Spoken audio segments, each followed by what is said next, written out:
Bismillahirrahmanirrahim. Assalamualaikum warahmatullahi wabarakatuh.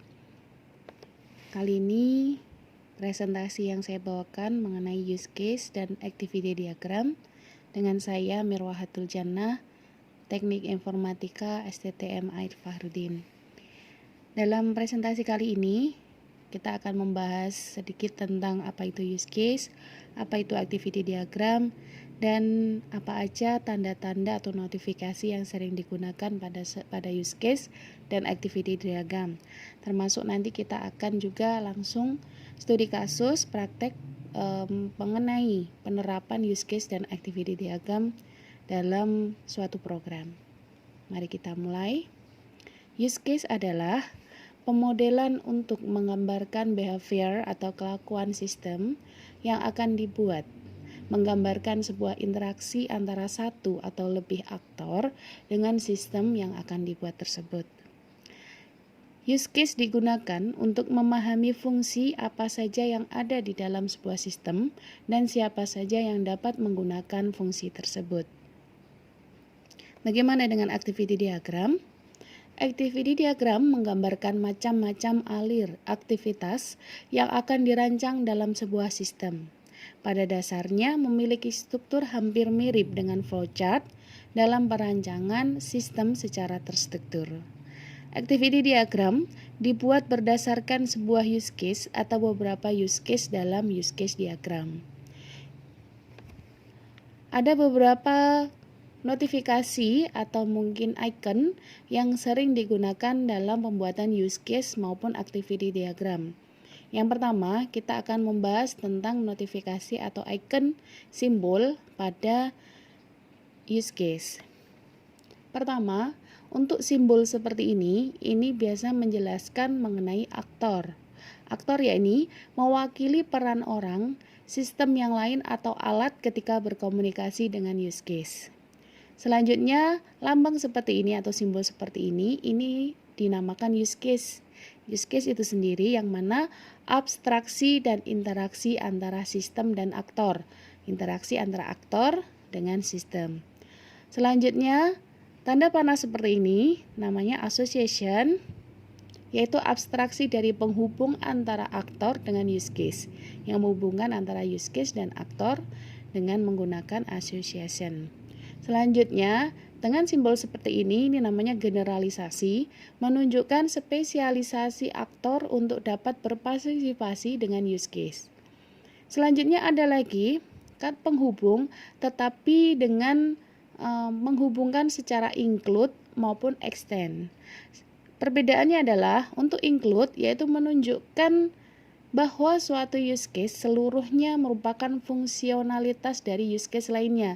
Jadi berhubungan. Ketika dihubungkan dengan kata penghubung atau mungkin garis penghubung ini include, maka dia berkelanjutan. Setelah use case 1 dihubungkan dengan include, maka dia berkelanjutan berhubungan fungsinya dengan use case satunya.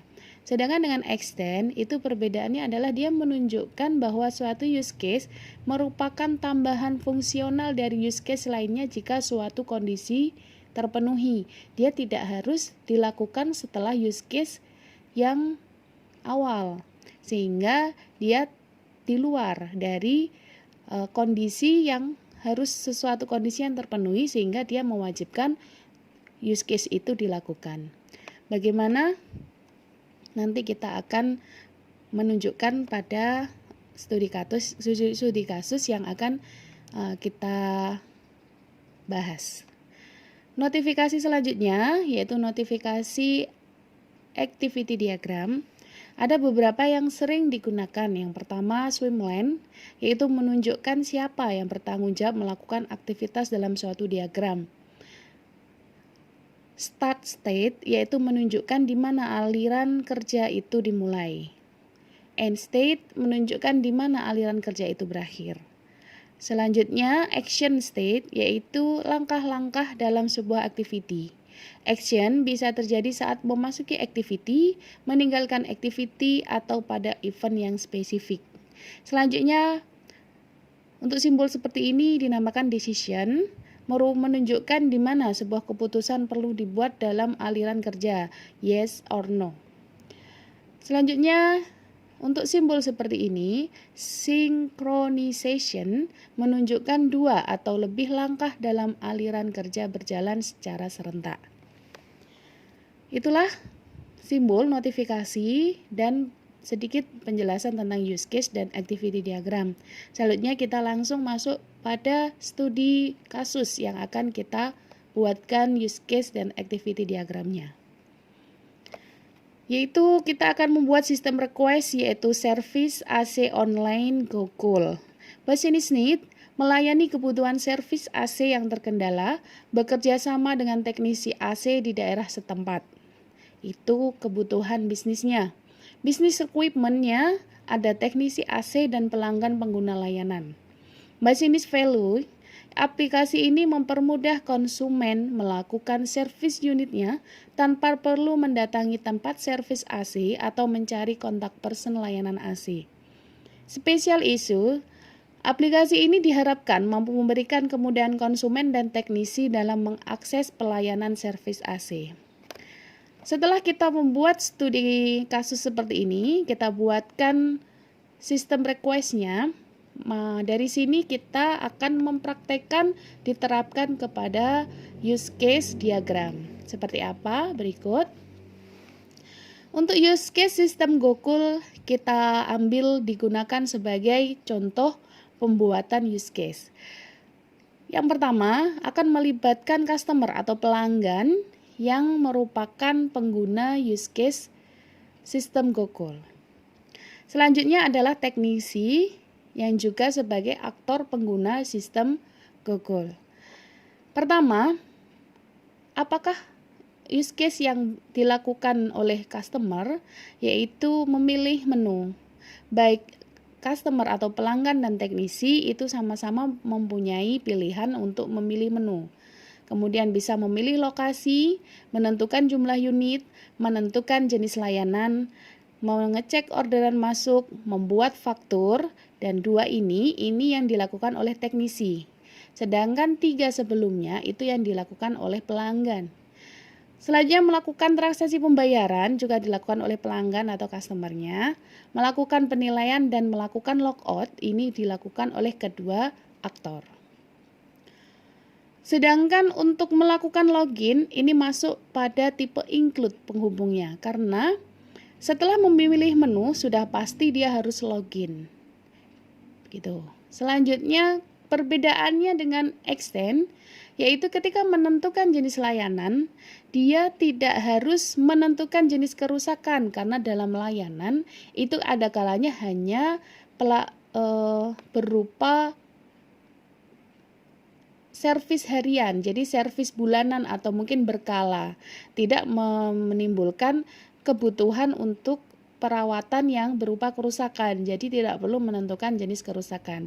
Jika suatu kondisi ada kerusakan, maka dia harus menentukan jenis kerusakannya dengan memasukkan pada use case yang lain. Dalam jenis kerusakan sendiri, dia juga ada namanya use case melampirkan foto kerusakan. Ini pun tidak diwajibkan dalam menentukan jenis kerusakan, karena ada jenis kerusakan yang tidak membutuhkan foto kerusakan. Itulah include dan extend. Selanjutnya, ini namanya adalah use case diagram. Bagaimanakah selanjutnya langkah yang harus kita lakukan? Kita bisa menggunakan atau kita langsung membuat activity diagram, di mana apa aja yang dilakukan oleh aktor pada saat memilih menu, apa saja yang dilakukan aktor pada saat melakukan login, itu dijelaskan pada activity diagram. Lanjut, kita bahas pertama tentang memilih menu. Pada saat memilih menu, baik pelanggan maupun teknisi akan dimulai dengan tanda mulai. Membuka aplikasi Google, pada sistem dia akan menampilkan pilihan menu. Setelah menu ditampilkan, maka bagi pengguna, dia akan memilih menunya. Memilih menu ada 2, yaitu menu sebagai pelanggan atau teknisi. Ketika dia sudah memilih salah satu menu, maka sistem Google akan memvalidasi penggunanya. Apakah dia sebagai pelanggan atau dia sebagai menu teknisi. Ketika dia menu yang dia pilih adalah pelanggan, maka dia bisa langsung memunculkan menu login. Perbedaannya ketika dia memilih menu teknisi, maka dia harus mengisi dulu, memunculkan dialog kode teknisi. Ini hanya khusus menu yang bisa diakses oleh aktor, yaitu teknisi.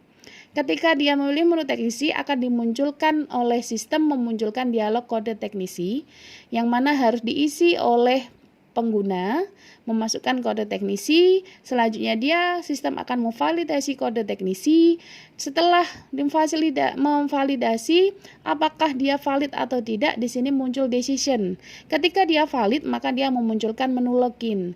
Ketika dia tidak valid, dia akan memunculkan lagi dialog, yaitu memasukkan kode teknisi, dan seperti ini. Setelah muncul menu login, selesai untuk use case memilih menu. Selanjutnya kita kembali lagi ke use case awal, yaitu setelah memilih menu harus melakukan login. Apa aja yang ada di login? Baik pelanggan maupun teknisi wajib melakukan login setelah dia memilih menu, yaitu mulai memasukkan username dan password di dialog login yang muncul, yaitu memasukkan username dan password, kemudian klik login. Sistem akan memfasilitasi keanggotaan. Jika dia terdaftar, maka decision-nya dia ketika terdaftar dia memvalidasi akun. Ketika dia tidak terdaftar, maka dia memunculkan dialog untuk sign up. Dia harus mendaftar, jadi dia harus melakukan sign up, kemudian mengisi form keanggotaan bagi pengguna, klik sign up, maka dia akan memverifikasi akun baru terdaftar dari sistem. Ketika akun baru terdaftar itu sudah valid, ketika ya valid maka login berhasil. Ketika dia tidak memunculkan valid, itu kevalidannya tidak berhasil atau salah memasukkan password atau mungkin salah memasukkan email, maka dia akan memunculkan dialog error yang akan muncul di bagian pelanggan. Ketika pesan error muncul, maka akan memunculkan lagi, dia kembali lagi untuk memasukkan username dan password seperti awal mulai pada use case melakukan login. Jika dia login berhasil, maka dia memunculkan menu utama selesai. Selesai dari use case melakukan login, kita kembali lagi memilih lokasi. Apa activity diagramnya? Yaitu pelanggan akan memilih cari lokasi pada menu. Sistem akan menampilkan pilihan lokasi. Selanjutnya dia akan memilih decision, apakah dia memilih lokasi sekarang, yaitu lokasi di mana dia membuka aplikasi. Kalau iya, dia memilih sesuai lokasi saat ini pada pilihan. Kalau selanjutnya akan diteruskan dengan memilih menu set lokasi terpilih. Jadi akan dimunculkan lokasi saat itu, dia akan memilih menu set lokasi terpilih. Jika tidak, dia akan memilih lokasi tujuan lain. Ketika dia memilih lokasi tujuan lain, maka sistem Google akan menampilkan Google Map. Selanjutnya pelanggan akan memasukkan lokasi di pencarian Google Map dengan menuliskannya. Setelah dia berhasil menampilkan lokasi terpilih, maka menampilkan menu set lokasi terpilih. Ditampilkan dan pelanggan pun akan memilih menu set yang sudah ditampilkan. Jika dia memilih lokasi yang saat ini, maka langsung akan muncul menu untuk dipilih lokasi terpilih. Jika dia tidak memilih lokasi sekarang, berarti dia memasukkan lokasi di luar dari tempat dia membuka aplikasi. Dia harus melewati beberapa aktivitas. Setelah itu baru dia memilih menu set lokasi terpilih. Setelah menu set dipilih, kemudian akan sistem menampilkan menu jumlah unit. Dan dilanjutkan ke menentukan jumlah unit. Pertama, memilih jumlah unit pada menu. Sistem akan menampilkan pilihan angka untuk unit. Memilih angka sesuai jumlah unit dengan memasukkan angkanya. Kemudian menampilkan pilihan ukuran untuk setiap unit. Selanjutnya pelanggan akan memilih ukuran setiap unit. Setelah itu sistem akan menampilkan daftar unit beserta ukuran, meminta konfirmasi kesesuaian data, menampilkan pilihan sesuai dan batal.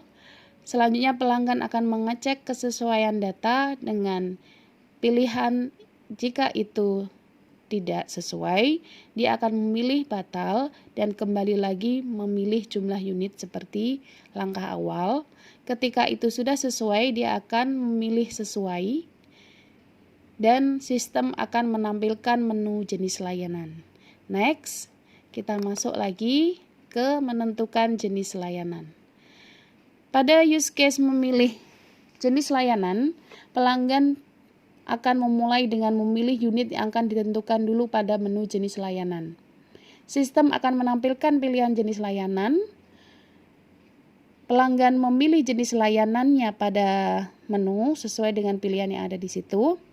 Kemudian sistem akan memverifikasi jenis layanan yang sudah dipilih, apakah membutuhkan servis atau tidak. Jika pilihannya tanpa adanya pilihan servis, tidak, berarti dia akan memunculkan OK. Langsung dia akan memunculkan OK. Sedangkan kalau dia memilih ada pilihan servis, maka dia akan memunculkan menu jenis kerusakan. Di sini nanti akan ada use case-nya lagi yang menjelaskan tentang memasukkan jenis kerusakan. Ketika ini sudah terselesaikan, maka sistem akan meminta verifikasi pilihan, yaitu pertama, memilih OK untuk layanan di luar servis. Yang kedua adalah memilih jenis kerusakan untuk layanan servis. Menu ini akan muncul.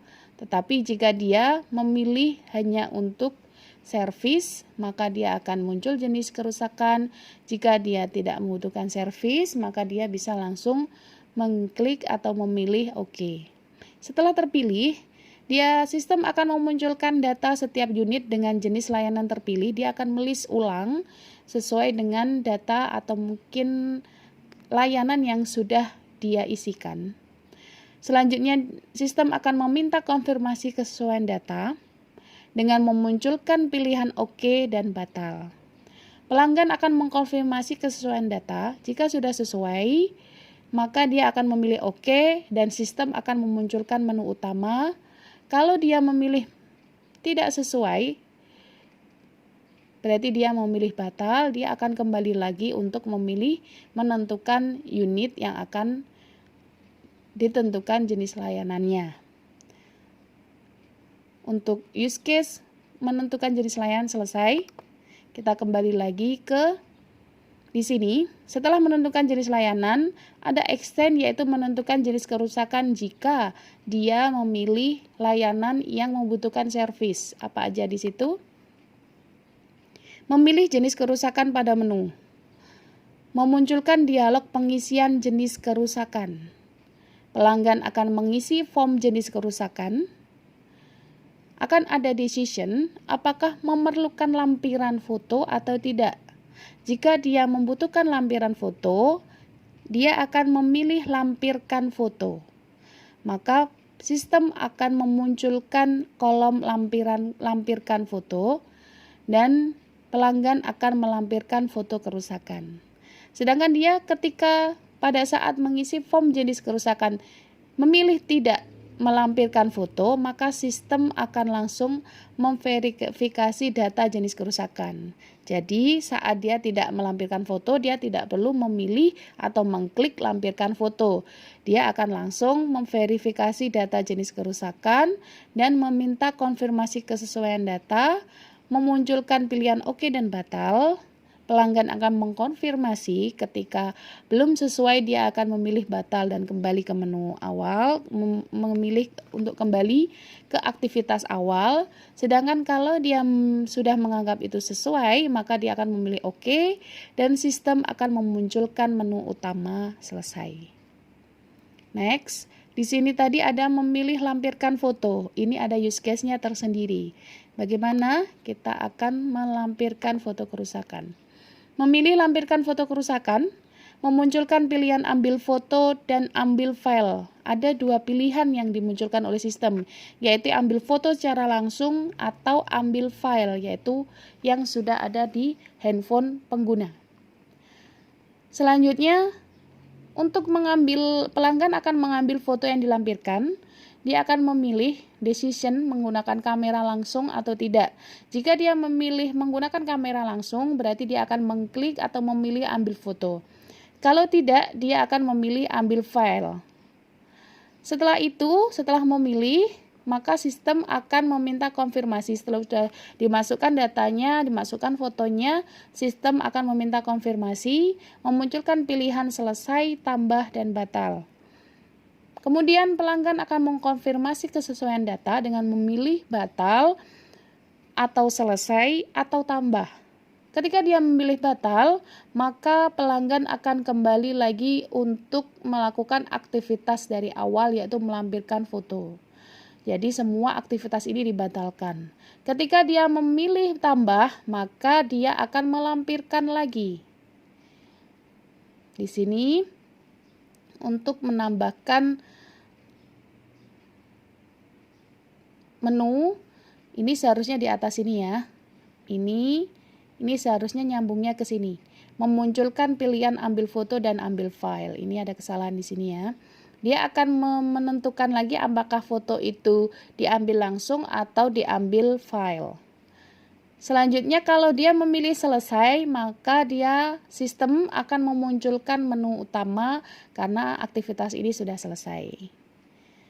Next. Teknisi selain memilih menu dan melakukan login, teknisi bisa juga melakukan pengecekan orderan masuk. Pada use case ini akan ada aktivitas yaitu memilih pesanan pada menu utama. Sistem akan melakukan pencarian data pesanan pelanggan berdasarkan lokasi. Ketika ada pesanan masuk atau tidak, itu akan memunculkan decision. Ketika ada pesanan masuk, ya, dia akan memunculkan data pesanan. Ketika tidak ada pesanan masuk, maka sistem akan memunculkan notifikasi tidak ada pesanan masuk dan langsung menuju ke menu utama lagi. Kita akan bahas yang ketika ada pesanan masuk, maka teknisi akan mengkonfirmasi pesanan masuk.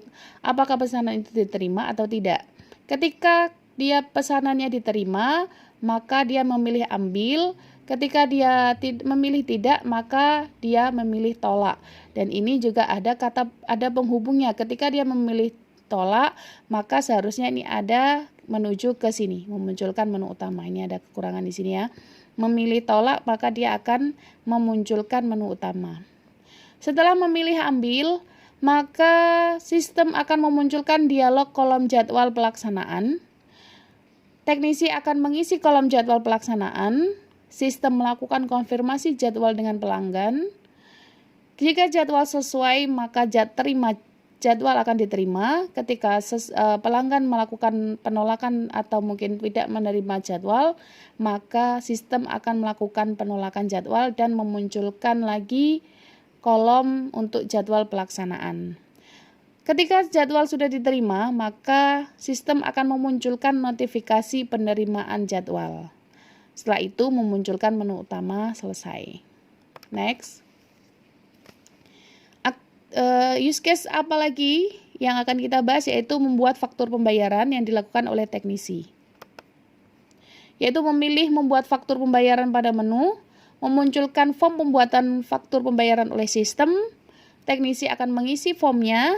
Sistem akan meminta konfirmasi, memunculkan oke dan batal. Ketika dikonfirmasi sesuai, maka memilih oke dan mengirimkan faktur kepada pelanggan, kemudian memunculkan menu utama lagi. Sedangkan kalau memilih batal, dia akan masuk lagi untuk membuatkan faktur pembayaran yang baru. Setelah dibuatkan faktur pembayaran, customer akan melakukan transaksi pembayaran. Pada ini, aktivitinya memilih pembayaran faktur pada menu, memeriksa ketersediaan faktur pembayaran. Apakah tersedia? Jika tersedia, maka menampilkan faktur pembayaran tersebut dan pelanggan akan mengkonfirmasinya. Setelah dikonfirmasi akan memunculkan pilihan bayaran. Namun, jika tidak ada faktur yang tersedia, maka sistem akan memunculkan notifikasi faktur tidak tersedia dan memunculkan lagi menu utama selesai.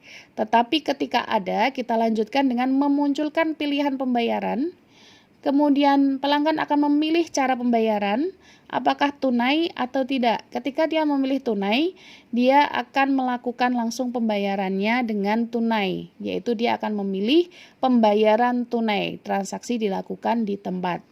Sedangkan ketika dia tidak memilih tunai, dia akan memilih pembayaran transfer. Dari sini sistem akan memunculkan nomor rekening dan nominal pembayaran. Kemudian melakukan pembayaran tersebut dari pelanggan, mengkonfirmasi pembayaran faktur. Jika sudah terbayar, maka dia akan memunculkan notifikasi pembayaran berhasil dan memunculkan kolom penilaian. Ketika pembayaran selesai, sistem akan memunculkan kolom penilaian. Ketika pembayaran ternyata gagal, maka sistem akan kembali menampilkan faktur pembayaran dan aktivitas selanjutnya akan dilakukan atau sirkulasinya kembali lagi. Selanjutnya, setelah transaksi pembayaran berhasil, akan ada aktivitas pada activity diagram dengan use case melakukan penilaian, yaitu memilih beri penilaian, memunculkan pilihan 5 bintang, dan uraian penilaian. Kemudian pelanggan akan memilih jumlah bintang sesuai rating pelayanan. Dia akan diberikan decision lagi, apakah hanya memilih dengan jumlah bintang saja dari rank 1 sampai 5 atau dengan plus uraiannya. Ketika dia memilih dengan uraian, dia akan memilih kolom uraian untuk mengisi komentar. Ketika tidak, dia bisa langsung memilih OK untuk melanjutkan. Baik memilih dengan uraian atau tidak, semua akan memilih untuk melanjutkan. Bedanya, kalau dia dengan uraian, maka dia akan menambahkan uraian di kolom komentar. Setelah dia melanjutkan, sistem akan menyimpan data dan mengirimkan penilaian pelayanan kepada teknisi untuk evaluasi dan menampilkan kembali menu utama. Selesai. Yang terakhir adalah melakukan logout. Pada use case melakukan logout, maka pelanggan maupun teknisi akan memilih logout dari menu utama. Sistem akan mengecek session user, meminta konfirmasi logout dengan memunculkan notifikasi apakah Anda benar-benar ingin logout. Pelanggan maupun teknisi akan mengkonfirmasi logout dengan tetap keluar atau tidak. Ketika dia tidak tetap keluar, maka dia akan memilih batal dan sistem akan menampilkan menu utama. Ketika dia mengkonfirmasi tetap keluar dengan memilih OK, maka sistem akan menampilkan notifikasi logout berhasil dan redirect ke halaman utama aplikasi Gokul sebelum melakukan login tadi. Demikian use case diagram sistem Gokul maupun activity diagram dari use case Gokul, yang mana merupakan salah satu materi dari mata kuliah algoritma dan struktur data. Sekian dari saya. Semoga bermanfaat dan terima kasih banyak. Wassalamualaikum warahmatullahi wabarakatuh.